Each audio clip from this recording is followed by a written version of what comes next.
अध्यक्ष महोदय, मैं इस प्रस्ताव को आपके समक्ष रखता हूं और आपकी अनुमति की अपेक्षा करता हूं कि मैं अपना वक्तव्य रखूं।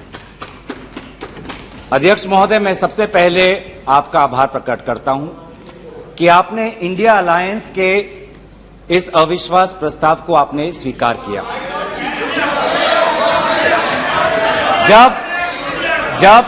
जब आपने पूछा कि इस अविश्वास प्रस्ताव के समर्थन में कौन कौन खड़ा है, तो मैं इस मंच से हमारे सारे इंडिया अलायंस दलों के सांसदों को मैं धन्यवाद और आभार प्रकट करता हूं।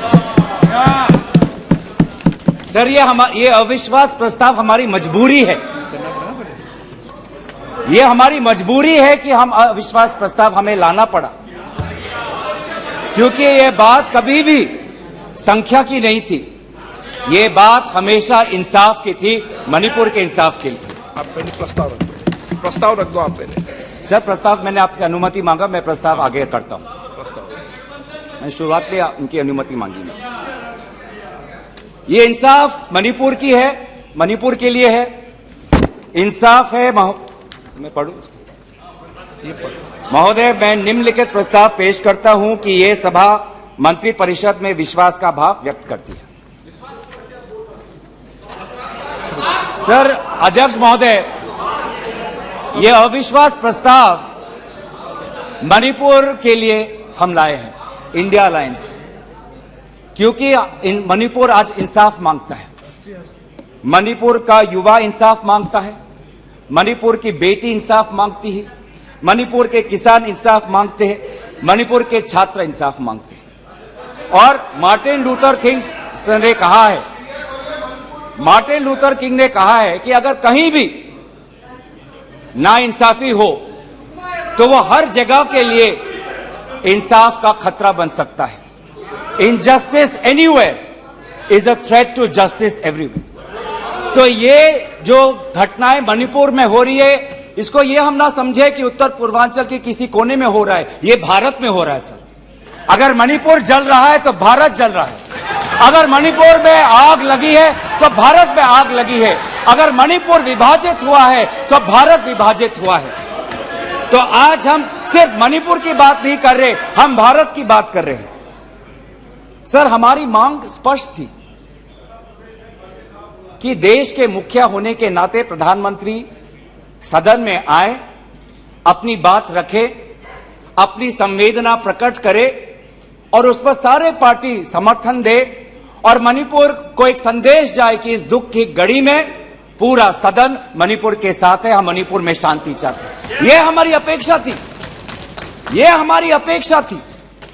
लेकिन अफसोस की बात है कि ऐसा नहीं हुआ। प्रधानमंत्री महोदय ने एक मौन व्रत लिया कि सदन में ना लोकसभा में कुछ बोलेंगे, ना राज्यसभा में कुछ बोलेंगे। और इसीलिए अध्यक्ष महोदय, ये नौबत आनी पड़ी कि हम अविश्वास प्रस्ताव के द्वारा प्रधानमंत्री मोदी जी का मौन व्रत हम तोड़ना चाहते हैं। सर, साफ साफ 3 सवाल है प्रधानमंत्री महोदय से। सवाल पहला कि आज तक वो मणिपुर क्यों नहीं गए? राहुल जी गए, इंडिया अलायंस के विभिन्न पार्टीज गए, गृह मंत्री जी गए, एमओएस होम गए, पर देश के मुखिया होने के नाते प्रधानमंत्री मोदी जी क्यों नहीं गए? यह है सवाल पहला। सवाल दूसरा कि लगभग 80 दिन क्यों लगे प्रधानमंत्री मोदी जी को मणिपुर पे कुछ बोलने के लिए, और जब बोले तो सिर्फ 30 सेकंड के लिए बोले, और उसके पश्चात आज तक भी प्रधानमंत्री मोदी जी की तरफ से ना कोई संवेदना का शब्द, ना कोई शांति की याचना। मंत्री मंडल बोल रहे हैं कि हम बोलेंगे, हम बोलेंगे। आप बोले, आपको किसी ने नहीं रोका। लेकिन प्रधानमंत्री मोदी जी एक प्रधानमंत्री होने के नाते उनके शब्दों में जो महत्व है वो किसी मंत्री के शब्दों में नहीं है। माफ कीजिएगा। प्रधानमंत्री मोदी जी अगर प्रधानमंत्री होने के नाते एक शांति की पहल करें उस कदम में जो ताकत है वो किसी मंत्री या किसी सांसद में वो ताकत नहीं है, एक प्रधानमंत्री होने के नाते। सवाल हमारा तीसरा कि प्रधानमंत्री जी ने आज तक मणिपुर के मुख्यमंत्री को बर्खास्त क्यों नहीं किया? आपने गुजरात में जब निर्वाचन आए, गुजरात में जब आपको अपनी राजनीति करनी थी तो गुजरात में मुख्यमंत्री बदल दिए, एक बार नहीं 2 बार। उत्तराखंड में निर्वाचन आ रहे थे तो उत्तराखंड में 1 बार, 2 बार, 3 बार, 4 बार शायद आपने मुख्यमंत्री बदल किए। त्रिपुरा में निर्वाचन आए तो त्रिपुरा में भी आपने निर्वाचन आपने से पहले आप मुख्यमंत्री को बदला। मणिपुर के मुख्यमंत्री में ऐसा क्या आपने विशेष आपका आशीर्वाद आप दे रहे हैं जिन्होंने खुद कबूल किया है कि आज मेरे कारण एक इंटेलिजेंस फेलियर हुआ है? ये 3 सवाल हैं सर, और शायद इन 3 सवालों का 3 उत्तर भी है। प्रधानमंत्री मोदी जी मणिपुर पर क्यों मौन हैं? शायद उस प्रश्न का उत्तर भी 3 है। पहला उत्तर कि प्रधानमंत्री मोदी जी को कबूल करना पड़ेगा कि उनकी डबल इंजन की सरकार, उनकी सरकार मणिपुर में व्यर्थ हो गई है, विफल हो चुकी है। इसीलिए आज मणिपुर में 150 लोग मरे, लगभग 5000 घर जलाए गए, लगभग 60,000 लोगों आज शिविर में हैं, लगभग 6500 एफआईआर है। और मुख्यमंत्री, प्रदेश के मुख्यमंत्री होने के नाते जो एक संवाद का वातावरण बनाना चाहिए था, जो एक शांति, अमन और सद्भावना का एक वातावरण जो बनाना चाहिए था, आज उन्होंने सिर्फ मई महीने से नहीं, पिछले 2-3 सालों से ऐसे कुछ भड़काऊ उन्होंने कदम लिए हैं जो आज समाज के बीच में तनाव पैदा हो गया है। आज हम मणिपुर गए हैं, क्या मणिपुर में यह सबसे पहला हिंसा हुआ है? नहीं। क्या उत्तर पूर्वांचल में यह सबसे पहला हिंसा हुआ है? नहीं। इससे पहले भी हुए हैं, मणिपुर में भी हुए हैं। मैं खुद उत्तर पूर्वांचल का हूं, मैं खुद जिम्मेवारी से कहता हूं कि हुए हैं, लेकिन पहली बार, अरे आप में से तो कोई गया भी नहीं, आप क्या जानेंगे? पहले जाओ और फिर हमें परामर्श दो, पहले आप लोग जाओ। सर हम गए और बहुत दुख हुआ कि हमने समाज में 2 वर्गों के बीच ऐसा बंटवारा, समाज के 2 वर्गों के बीच हृदय में इतना आक्रोश, इतना गुस्सा हमने पहले कभी नहीं देखा। हमने पहले कभी भी नहीं देखा कि आज समाज का एक वर्ग दूसरे के प्रति बदले की भाषा का प्रयोग कर रहा है। हमने कभी भी नहीं देखा कि एक प्रदेश में एक ऐसी लकीर खींच दी गई है कि पहाड़ पे एक वर्ग के लोग रहते हैं और वैली में एक वर्ग के लोग रहते हैं। अफसोस की बात है सर कि जो सरकार एक इंडिया की बात करती है, आज उन्होंने 2 मणिपुर आपने बना दिए हैं। आपके राजनीति से 2 मणिपुर आज बन गए। मैं मणिपुर के मुख्यमंत्री को इस सदन से पूर्व प्रधानमंत्री वाजपेयी जी की राजधर्मों को याद करने के लिए सलाह दूंगा, जिन्होंने कहा कि राजा के लिए, शासक के लिए प्रजा में भेद नहीं हो सकता, ना जन्म के आधार पर, ना जाति के आधार पर, ना समुदाय के आधार पर। सर आज इस माहौल में अगर सबसे ज्यादा पीड़ा किसी को झेलना पड़ा है तो महिलाओं और बच्चों को। हमने देखे हैं वो वायरल वीडियो में, उनका मैं उल्लेख नहीं करना चाहूंगा, उससे सबको पीड़ा हुआ। पर ऐसे मुख्यमंत्री जी ने स्वयं कहे कि ऐसे 100 एफआईआर हैं। हम भी गए हैं सर, इंडिया डेलीगेशन, हमारे संसदीय दल, उस परिवार से हम मिलकर आए हैं जिसमें 2 महिलाओं के साथ इतना बुरा व्यवहार हुआ, अत्याचार हुआ। हमने ऐसे भी एक परिवार से मिले जिसमें एक 80 साल की महिला, जो एक स्वतंत्रता संग्रामी की पत्नी थी, उसको घर के अंदर बंद करके जिंदा जला दिया। जो 2 महिला जिसको लेकर आज सुप्रीम कोर्ट तक ये बात गई है, उसमें से एक महिला का पति कारगिल में हमारे देश के लिए हमारी सीमा को सुरक्षा कर रहा था। वो कारगिल का जवान बोल रहा है मैंने देश को बचाया, पर मैं अपने घर और अपने परिवार को नहीं बचा पाया। जब हम उनसे मिलते हैं तो हमको क्या कहें? आप लोग कहते हैं हम फोटो ऑप करने गए थे। सर, दुख के समय में संवेदना उनको देने गए थे। आज महिलाओं, बच्चों के साथ आऊंगा, अब सारे बातों पे आऊंगा, सब पे आऊंगा। धर्मीय जगह को भी बख्शा नहीं गया।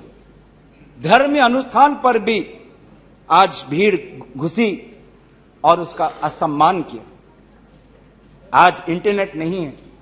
आप कहते हैं कि सब नॉर्मल है, स्थिर है। आज भी इंटरनेट नहीं है, बच्चे स्कूल नहीं जा पा रहे, लोग अपनी बातें नहीं रख पा रहे। आज भी कितनी महिलाओं पर अत्याचार हुआ है, वो अपनी बात ही नहीं रख पा रहे। वो तो वीडियो वायरल हो गया, नहीं तो मुझे लगता था कि आज तक प्रधानमंत्री मोदी जी मौन रहते अगर वीडियो वायरल नहीं होता। पर ऐसे हजार से ऐसे अत्याचार हुए। लेकिन वहां के मुख्यमंत्री क्या कहते हैं? अभी ड्रग्स के ऊपर वो बोलते हैं कि ये सब ड्रग्स के लिए हुआ है।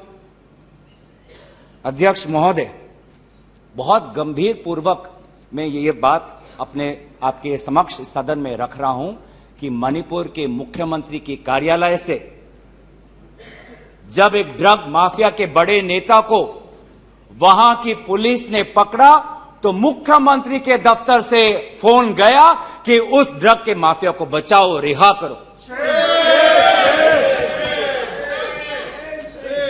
और वो ड्रग का माफिया कौन था? वो ड्रग का माफिया आप ही की दल के ऑटोनोमस डिस्ट्रिक्ट काउंसिल के चेयरमैन थे, जो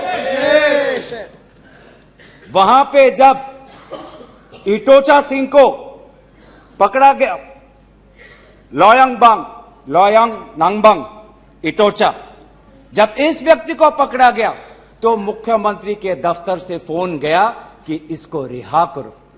और ये इटोचा कौन है? वहीं के राज्य सरकार के पीएचई मिनिस्टर सुशील द्रो के भाई हैं। आज ये इन सरकार राज्य में ड्रग्स की बात करते हैं, ड्रग्स के साथ मुख्यमंत्री महोदय के दफ्तर का ताल्लुकात है। ये बात मैं नहीं कर रहा, वो पुलिस अफसर जिनको इनकी राज्य सरकार ने मेडल दिया, वो आज वो बात कर रही है कि ये सरकार ने मुझे मेडल दिया और यही सरकार मुझे ड्रग से जुड़े हुए इनके दल के नेताओं को छोड़ने के लिए कह रही है। उन्होंने अपना मेडल वापस कर दिया राज्य सरकार। पॉपी फार्मिंग की बात करते हैं। आज आपका ही narcotics and affairs of border NAB ये कहता है the scale of poppy plantation in Manipur has spread across 15,400 acres of land in the hills between 2017 and 2023। 2017 में आपकी सरकार आई थी।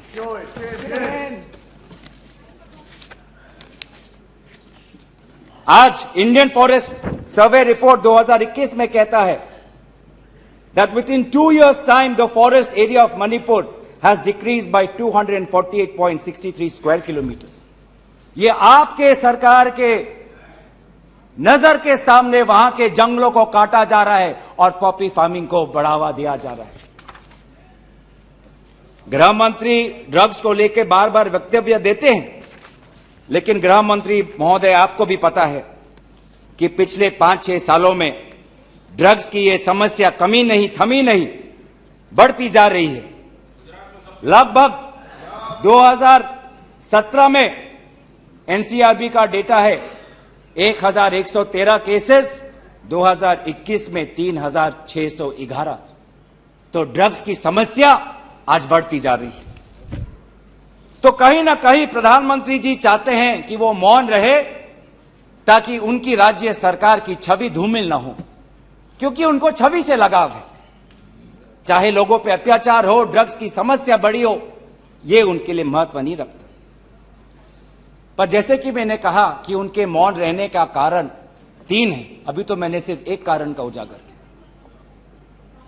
और दूसरा कारण यह है, और बहुत मैं सम्मानपूर्वक ये बात कहना चाहता हूं, दूसरा कारण प्रधानमंत्री मोदी जी का मौन रहने का यह है कि आज भारत केंद्र सरकार का गृह विभाग और राष्ट्रीय सुरक्षा सलाहकार आज विफल हुए हैं। क्या हो रहा है मणिपुर में? 5,000 से ज्यादा हथियार आज लोगों के हाथों में है। लगभग 35 पुलिस स्टेशंस में भीड़ वहां जाकर वहां से हथियार अपने साथ ले जाते हैं। कभी आप जितने भी राज्यों का आपने जो उजागर किया है, कभी ऐसी स्थिति देखी है कि 2 महीनों में एक भीड़ पुलिस थाने में जाकर, पुलिस ट्रेनिंग कॉलेज में जाकर वहां पे जो हथियार है वो लेके जाती है? क्या क्या हथियार ले गए हैं? क्या क्या हथियार लूट के ले गए हैं? INSAS rifle, AK-47, light LMG light machine gun, self loading rifle, SMC, mortar, grenade, bullet proof jacket, 6 lakh ammunition, 6 lakh गोलियां आज लोगों के बीच में है। कि यह राष्ट्रीय सुरक्षा का मामला नहीं है? कहां है राष्ट्रीय सुरक्षा सलाहकार? ये जो बंदूक है, ये जो गोलियां हैं, किस पर चलाएंगे? ये गोलियां हमारे भारतीय सेना के नौजवानों पे चलाएंगे। ये गोलियां मणिपुर के पुलिस पर चलाए जाएंगे। ये गोलियां मणिपुर के निहत्थे लोगों पर बरसाए जाएंगे। क्या क्या आपने आज ये जो हथियार है सिर्फ मणिपुर तक सीमित नहीं रहेंगे सर। लगभग ये जो 6 लाख एम्यूनिशन है, गोला बारूद है, AK-47, ये तो युद्ध के हथियार है, ये युद्ध के अस्त्र है। ये सिर्फ मणिपुर तक नहीं सीमित रहेंगे, ये आज उत्तर पूर्वांचल में भारत के अलग अलग जगह में ये हथियार जाएंगे और भारत के समाज को आज अशांति का वातावरण बनाएंगे। तो क्या कर रहे हैं आप? आज दुख की बात है कि अभी मुख्यमंत्री पहले तो समाज पर दोष ठहरा रहे थे, अब मुख्यमंत्री, मणिपुर के मुख्यमंत्री केंद्र सरकार और असम राइफल्स पे आज निशाना साध रहे। आज ही हमें सुनने में मिला कि असम राइफल्स, जिसको जिम्मेवारी दी गई है देश को, लोगों को बचाने के लिए, उनको हटाया जा रहा है। मुख्यमंत्री के घर के जो विधायक हैं, मैं उनका नाम नहीं लूंगा, वो पूछते हैं कि इतने हथियार कहां से आए? क्या कर रही है केंद्रीय शासित सुरक्षा दल? ये असम राइफल्स किसके अनुसार काम करता है? ये असम राइफल्स गृह विभाग के मंत्रालय से इनको निर्देश दिया जाता है। तो एक ऐसी व्यवस्था बन गई है मणिपुर में कि मणिपुर के पुलिस आज असम राइफल्स के जवान पर उंगली उठा रहे हैं। असम राइफल्स के जवान आज मणिपुर के पुलिस पर उंगली उठा रही है। ये बना है 21वीं सदी के भारत में। ऐसे हम समाधान कर रहे हैं पिछले 3 महीनों से। आज सुप्रीम कोर्ट ने जो जांच कमेटी बैठाई, उससे साफ साफ साबित होता है कि सुप्रीम कोर्ट ने भी आज केंद्र सरकार और राज्य सरकार के जो काम है उसको स्वीकार नहीं किया है। आज इसीलिए कमेटी बैठाई गई है। मैं पूछना चाहूंगा कि गृह मंत्री, आपने एक 51 मेंबर्स का कमेटी बैठाया, कितने बार वो कमेटी बैठी? आप 3 दिन थे, आप वहां पे गए, 51 आपने एक पीस कमेटी बैठाई, अच्छी बात है, लेकिन वो कमेटी आज तक असफल रही। गृह मंत्री ने कहा कि मैं 15 दिन बाद में आऊंगा, पर गृह मंत्री 15 दिन हो गए हैं पर मणिपुर में दिखाई नहीं दिए। जब एक suspended insurgency group UKLF, United Kuki Liberation Front का चेयरमैन SS हाउके लीगल बयान में, एफिडेविट में यह बात कहता है कि भाजपा ने 2017 और 2019 के निर्वाचन में एक उग्रपंथी संगठन का उन्होंने सहयोग लिया। एक लीगल एफिडेविट में यह बात लिखा है। यह है इनका राष्ट्रवाद, यह है इनका राष्ट्रवाद, जो राष्ट्रवाद देश की अखंडता को आज सत्य के दांव पे आज भूल चुका है। ये राष्ट्रवाद है कि जो आज देश की अखंडता के साथ खिलवाड़ कर रहा है। आज उत्तर पूर्वांचल में आपके बड़े बड़े जो भी बातें हैं सारे अभी तक नाकाम रहे। एनआरसी की बात करते हैं, आज तक एनआरसी असम में लागू नहीं हुआ।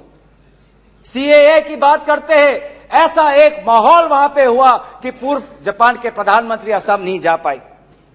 नागा पीस फ्रेमवर्क 8 साल हो गए, अभी तक हमने नहीं देखा कि ये नागा पीस फ्रेमवर्क में हुआ क्या है। गृह मंत्री आज नागा विधायक से अलग से मिलते हैं, मणिपुर के से आए हुए कुकी विधायक से अलग से मिलते हैं। क्यों नहीं आप सबको एक साथ मिलकर बुलाएं और शांति की अपेक्षा करें? ये अलग अलग मीटिंग क्यों? ऐसे उत्तर पूर्वांचल की समस्या नहीं सुलझेगी कि अगर आप समाज, जाति, धर्म के आधार पर बंटवारा करें। आपको साथ में लेना पड़ेगा। पहली बार हम ये देख रहे हैं कि 2 उत्तर पूर्वांचल के राज्य असम और मिजोरम के पुलिस अफसर एक दूसरे पे गोली चला रहे। ये आपकी राष्ट्रीय सुरक्षा की नीति है। इसी बात का उजागर राहुल गांधी जी ने इस सदन में किया था जब उन्होंने आपको चेतावनी दी थी कि आप उत्तर पूर्वांचल के साथ खिलवाड़ कर रहे हो। उत्तर पूर्वांचल हमारे देश का हिस्सा है, इन्होंने कहा था। आज जो तीसरा कारण मैं आना चाहता हूं जिसके कारण प्रधानमंत्री मोदी जी मौन है। पहला, उनकी राज्य सरकार विफल थी। दूसरा, उनका गृह विभाग और राष्ट्रीय सुरक्षा सलाहकार विफल रहे। और तीसरा, प्रधानमंत्री मोदी जी के मौन रहने का कि वो अपनी भूल कबूल करना नहीं चाहते।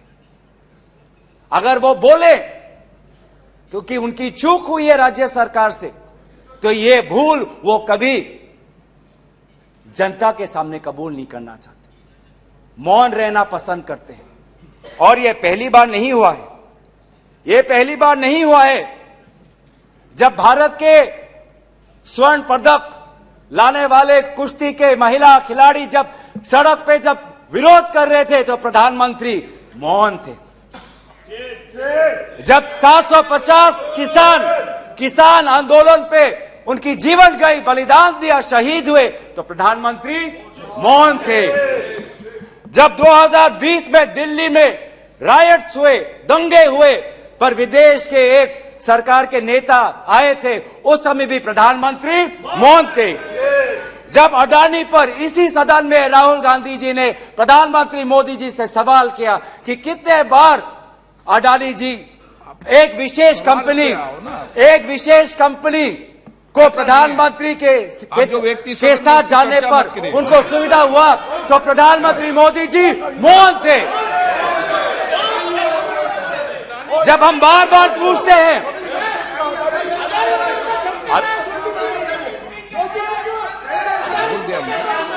सर,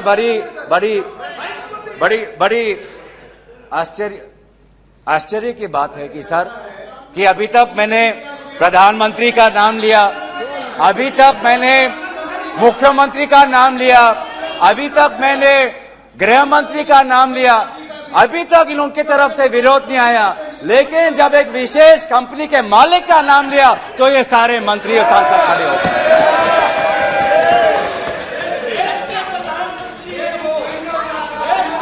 किसकी सरकार है सर? ये किसकी सरकार है?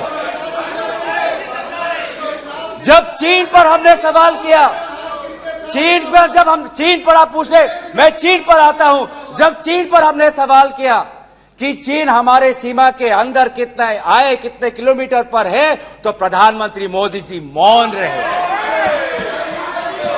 प्रधानमंत्री मोदी जी ने G20 के बाली समिट में प्रेसिडेंट शी जिनपिंग के साथ क्या बातचीत की, उनके विदेश मंत्रालय ने इसको छुपाने की कोशिश की। लेकिन जब चीन के विदेश मंत्रालय से बात आई तो भारत सरकार के विदेश मंत्रालय ने खुद कबूल किया कि हां, हमने छुपाई थी कि बहुत संवेदनशील बातें प्रधानमंत्री मोदी जी ने शी जिनपिंग के साथ बाली में किया। हम पूछना चाहते कि क्या बातें की आपने, क्या समझौता हुआ, क्या बताएंगे? विदेश मंत्री ने कुछ दिन पहले हम सबके समक्ष एक स्टेटमेंट रखा, पूरे स्टेटमेंट पर भी बाली में प्रधानमंत्री मोदी जी और राष्ट्रपति शी जिनपिंग के बीच में क्या बात हुई, इन्होंने उजागर नहीं किया। आप चीन की बात करते हैं, आप चीन की बात करते हैं, तो प्रधानमंत्री मोदी जी जब जम्मू कश्मीर के पूर्व राज्यपाल ने कहा कि उन्होंने प्रधानमंत्री को फोन किया था, तो ये राज्यपाल ने क्या कहा कि उनको चुप रहने का सलाह उनको मिला। प्रधानमंत्री मोदी जी मौन रहे। जब पूर्व एक राज्यपाल ने कहा कि हमने सुरक्षा मांगी थी हमारे पुलवामा के जवानों के लिए, लेकिन हमको कोई सुरक्षा नहीं मिली, जब ऐसा गंभीर बात एक पूर्व राज्यपाल, आपकी ही चुनी हुई राज्यपाल ने रखा, तो प्रधानमंत्री मोदी जी मौन रहे। जब कोविड में सेकेंड वेव में लोग के सांसों में, फाफड़ों में ऑक्सीजन नहीं था, तब प्रधानमंत्री पश्चिम बंगाल में वोट मांग रहे थे। जब मणिपुर में महिलाओं पर अत्याचार हो रहा था, तो प्रधानमंत्री जी कर्नाटक में वोट मांग रहे थे। ये कैसा राष्ट्रवाद है? यह कैसा राष्ट्रवाद है जो देश से ऊपर अपने सत्ता को ज्यादा महत्व देता है? इस देश के इतिहास में हमने दूसरे प्रधानमंत्री भी देखे हैं। हमने ऐसे भी प्रधानमंत्री देखे हैं जिन्होंने उत्तर पूर्वांचल और भारत की संवेदना को समझा। मैं उदाहरण देना चाहता हूं, जब असम में हमारा असम अकॉर्ड हुआ 1985 में, तो असम में हमारी कांग्रेस की सरकार थी, लेकिन शांति के पहल के लिए उस समय के पूर्व प्रधानमंत्री राजीव गांधी जी ने कहा कि कांग्रेस की सरकार बर्खास्त होनी चाहिए, हम एक निर्वाचन लाना चाहते हैं ताकि शांति आगे बढ़े। ये हमारा राष्ट्रवाद है कि दल से ऊपर हमारा देश, ये हमारा राष्ट्रवाद है। जब मीजो अकॉर्ड हुआ, सुन लीजिए, सुनने का धैर्य रखिए। जब मीजो अकॉर्ड हुआ 1986 में, तो मिजोरम में हमारी सरकार थी, लेकिन राजीव गांधी जी ने लालडेंगा जी के साथ समझौता करके मीजो अकॉर्ड उन्होंने स्थापना किया 1986 में, और वहां के पूर्व लालडेंगा जी मिजोरम के इंटरिम गवर्नमेंट के मुख्यमंत्री बने। और निर्वाचन यह है कि हमें सत्ता नहीं, हमें शांति चाहिए उत्तर पूर्वांचल में। अगर सत्ता खोनी पड़ी, दल का बलिदान देना पड़ा, तो उत्तर पूर्वांचल और देश की अखंडता के लिए हम वो बलिदान देने के लिए तैयार हैं। सोनिया जी को याद होगा, जब मीजो अकॉर्ड हुआ उसके अगले ही दिन राजीव गांधी जी और सोनिया जी मिजोरम गए थे, आइजवाल गए थे, और जगह जगह पर लोगों ने इन दोनों का स्वागत किया और उन्होंने कहा, स्वागत राजीव गांधी जी, वेलकम राजीव गांधी जी, आप शांति के प्रतीक हो। ऐसा पहल प्रधानमंत्री मोदी जी मणिपुर में क्यों नहीं करते? हम उनका समर्थन करेंगे। इस सदन में जब 2012 में असम में कोकराझार में जब हिंसा हुआ, तो इस सदन में, लोकसभा में, राज्यसभा में हमारे पहले प्रधानमंत्री डॉक्टर मनमोहन सिंह जी ने इस सदन में उन्होंने बात रखी। जब कोकराझार में जब हिंसा हुआ, तो उसके 7 दिन बाद प्रधानमंत्री मनमोहन सिंह जी वहां पर गए और उन्होंने क्या कहा? उन्होंने कहा असम में जाकर, we are one people, we are one nation, we must live together as such, we must restore peace and calm throughout the area. ऐसी बातें प्रधानमंत्री मोदी जी क्यों नहीं करते? चलिए मेरे दल का नहीं, मैं आपके दल का उदाहरण देता हूं। जब 2002 में गुजरात में जब दंगे हुए, तो उस समय के प्रधानमंत्री वाजपेयी जी गुजरात गए थे, शाह आलम के वो रेफ्यूजी कैंप में गए थे। तो सीधा सर, मैं प्रधानमंत्री जी से 3 में हमारी याचना है। 3 हमारे याचना है। याचना 1 कि वो सदन में आकर अपनी बात रखे, लोकसभा में आए और राज्यसभा में भी जाएं, लोकसभा में भी आए और राज्यसभा में भी जाए। हमारी याचना दूसरा कि वो मणिपुर जाए और पूरे पार्टी को लेके जाए। ये बात हमने सदन के प्रारंभ होने से भी पहले कहा था कि अगर प्रधानमंत्री पूरा मणिपुर को में एक ऑल पार्टी डेलीगेशन लेके जाएंगे तो हम सब उसमें शामिल होंगे। और हमारा तीसरा ये याचना है कि मणिपुर के विभिन्न समाज सेवक संगठनों को बुलाकर एक मीटिंग करिए, शांति का एक पहल रखिए। लेकिन प्रधानमंत्री क्या कर रहे हैं? प्रधानमंत्री आज इंडिया अलायंस को बदनाम करने में तुले हैं, देश के नाम को आज बदनाम करने में तुले हैं। अफसोस की बात है, अफसोस की बात है, जब आप पॉपुलर फ्रंट ऑफ इंडिया की बात करते हैं, इंडिया मुजाहिदीन की बात करते हैं, ईस्ट इंडिया कंपनी की बात करते हैं, तो हम इंडियन इंस्टीट्यूट ऑफ टेक्नोलॉजी की बात करते हैं, हम इंडियन स्पेस रिसर्च ऑर्गेनाइजेशन की बात करते हैं, हम इंडियन पुलिस फोर्स की बात करते हैं, हम इंडियन एयरफोर्स की बात करते हैं।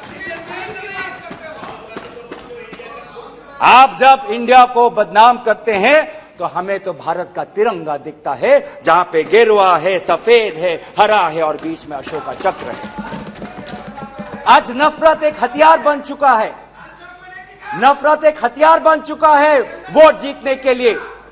वो चाहे मणिपुर में हो, वो चाहे हरियाणा में हो, वो चाहे कर्नाटक में हो, वो चाहे मध्य प्रदेश में हो। आप जितना भी नफरत फैलाएं, आप जितना भी नफरत फैलाएं, हमने राहुल जी के नेतृत्व में भारत जोड़ो यात्रा किया है। आपके नफरत के बाजार में हम जगह जगह पे मोहब्बत का दुकान खोलेंगे। हम संविधान की सुरक्षा करेंगे।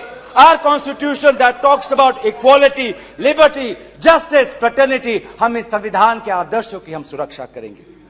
आप पूंजीपतियों का विकास चाहते हैं, सबका विकास कहते हैं, लेकिन करते हैं पूंजीपतियों का विकास, और वो भी सिर्फ 6 पूंजीपतियों का। आज भारत में एक ऐसा हमने व्यवस्था देखा है कि 6 कंपनियों के पास आज 25% पोर्ट है, 45% सीमेंट प्रोडक्शन है, 33% स्टील प्रोडक्शन है, 60% टेलीकॉम प्रोडक्शन है, 45% कोल प्रोडक्शन है। यह है आपका विकास का मॉडल, यह है आपका विकास का मॉडल। मैं उस कंपनी का नाम नहीं लूंगा जिससे आप उत्तेजित हो जाते हैं, लेकिन दूसरे कंपनी को तो नाम ले सकता हूं। ये कैसा प्रक्रिया है सर? ये कैसा कॉम्पिटेटिव इकोनॉमी बना रहे हैं? जब अप्रैल 2030 में श्री सीमेंट संघी इंडस्ट्रीज को खरीदना चाहता है, तो जून में ही श्री सीमेंट पर आईटी का डिपार्टमेंट का रेड होता है, और जुलाई 2023 में श्री सीमेंट एक्विजिशन से बाहर निकलता है, और अगस्त में अडानी का अंबुजा सीमेंट संघी इंडस्ट्री को। ये इकोनॉमी बना रहे हैं, ऐसा इकोनॉमी आप बनाएंगे? हम चाहते हैं पूंजीपतियों का विकास नहीं, हम चाहते हैं कि किसान का विकास हो जिससे राहुल जी मिले हैं।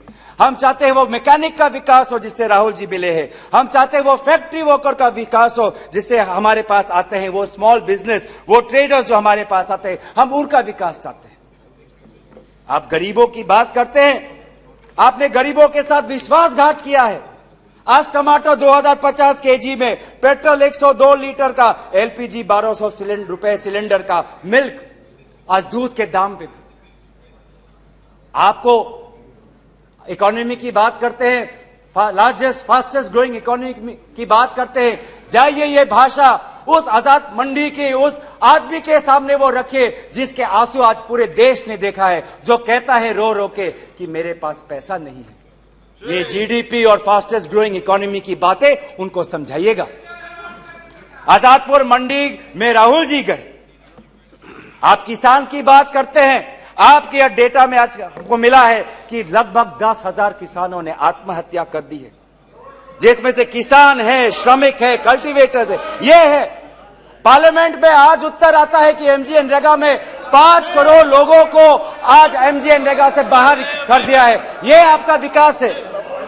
तो सर ये आप गरीबों पे विश्वासघात करिए, हम राजस्थान की तरह देश में महंगाई में हम राहत लाएंगे। आप आदिवासियों में अत्याचार करें, हम आदिवासी छात्र, महिलाओं और एनजीओ के साथ हम भारत को हम जोड़ेंगे और इंडिया को जिताएंगे। India that is a union of states, we will protect and we will win. जो 2024 में भारत जीतेगा, इंडिया जीतेगा, इतना अहंकार मत करिए। इन्हीं बातों के साथ मैं अपना प्रस्ताव यहीं पे रखता हूं। धन्यवाद।